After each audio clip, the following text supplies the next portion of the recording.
দণ্ডবত মই মামনি রায়। আজি মই তোমারগুলাক দেখান ভেড়ার মশঙের তরকারি। তোমরাগুলা মোর গোটাই ভিডিওখান দেখেন, ভাল লাগিলে রাজবংশী কিচেন ইউটিউব চ্যানেলটা সাবস্ক্রাইব করেন। মই এটিখনা ভেড়ার মশংগুলা ভাল করে ধুয়ে জল ঝরে নিছং। এটিখনা মই দিলুম হলদি, স্বাদ মতো নুন, অল্প সর্ষের তেল, পিঁয়াজ, আদা, রসুন মই একটা বাটে নিছং। এলা এগুলো মই এটিখনা দিয়ে দিম।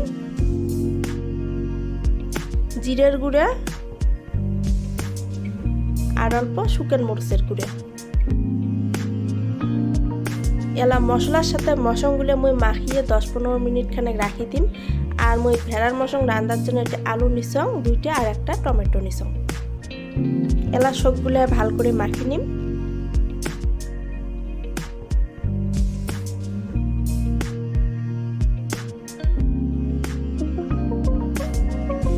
মশংগুলা ভাল করে মাখা হয়ে গেছে। মই এলা 10-15 মিনিট মশংগুলা ভাল করে ঢাকা দিয়ে রাখিম। তসলা এলা দিলাম সর্ষের তেল। তেলগুলো মই অল্প ভাল করে গরম করে নিম। তেলগুলো গরম হয়েছে, মই এটিখনা দিলাম গোটাল দারচিনি আর অল্প পাঁচফোড়ন।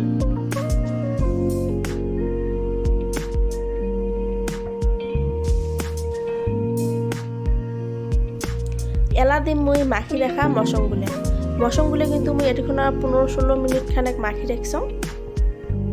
মশংগুলো মই ভাল করে ভাজা ভাজা করে নিম। ভেড়ার মশং অল্প শক্ত, ওই জন্য ভাল করে মশংগুলো অল্প ভাজা ভাজা করে নেওয়া হবে। এলা দিলাম মই কাঁচামরিচগুলো মই অল্প মুখখান করে কাটি নিছং।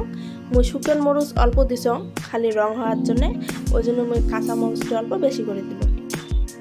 এলা দিলাম 4টে আদা থাতলা করে নেওয়া এলাচ। ভেড়ার মশং রান্নাটা মই তোমাক দেখালুম। আমার একটি বিশ্বাস করে যে আমাবস্যা মানে গছা দেওয়ার দিন ভেড়ার মশং খালে বলে গার বিষ বেদনা যায়। তা আমার একটি সবাই খায়, আমরাও খাই। তা তোমারগুলো খান না খান, বা তোমার একটি এটা বিশ্বাস আছে নাকি যে ভেড়ার মশং খালে গার বিষ বেদনা যায়, তোমাকে একবার কমেন্ট করে জানিয়ে দেন। তোমারগুলোর থেকে জানিয়ে পেলে আমার আরও বেশি ভাল লাগবে। তা আশা করো তোমরাগুলো আমাকে কমেন্ট করে জানিয়ে দেবেন। মশলার সাথে মশংগুলা ভাল করে ভাজা ভাজা হয়ে গেছে। মুই এলা দিলুম কষানের জল মুই এটিখনা বেশি করে দিলুম, ওই জন্যে যে ভেড়ার মাংস অল্প শক্ত, বেশি করে সিদ্ধ করা হয়। ভেড়ার মশংয়ের রেসিপিটা যদি ভাল লাগছে তোমারগুলা, তাহলে কমেন্ট করেন। আর মোর রাজবংশী কিচেন ইউটিউব চ্যানেলটা সাবস্ক্রাইব করে বেল আইকনটা টিপে দেন মোর নতুন নতুন ভিডিওগুলো দেখার জন্য। মশংগুলা ভাল করে কষান হয়ে গেছে। মুই এলা দিলাম ঝোলের জল।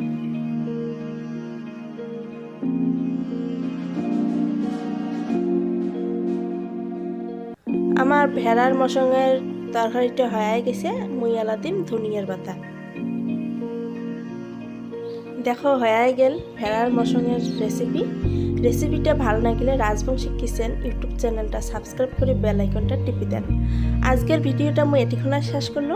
পরের দিন দেখা হবে আরও নতুন একটা রেসিপি নিয়ে। সবাই ভালো থাকেন, সুস্থ থাকেন। দণ্ডবত।